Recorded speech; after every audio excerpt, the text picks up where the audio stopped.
What's up guys? In this tutorial, I will show you how to create a slow motion video in CapCut. This should be quite an easy tutorial. For more information, click on the first link in the description below. CapCut is a video editing tool that lets you create slow motion effects in videos, and it's only a few taps away. To create a slow motion video in CapCut, open up the application on your mobile device. Switch to the Edit tab, and then tap on the New Project button. Proceed to import a video in which you want to create the slow motion effect. Tap on the Add button to import the selected video into the CapCut video editor. Now, start by selecting the video sequence. At the bottom of your screen, you see new options at your disposal. Look for Speed and tap on it. You'll see two options, Normal and Curve.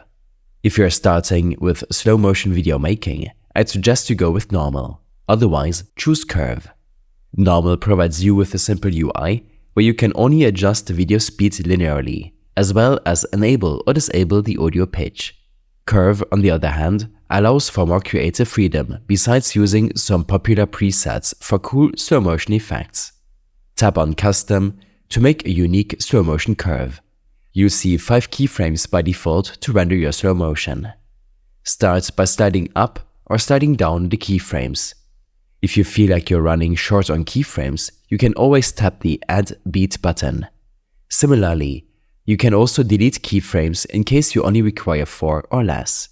Once done, tap on the tick button and your slow motion effect will be created and implemented into your imported video in CapCut. These steps and more information will be available in my extensive guide linked in the description below. I hope this helped you out.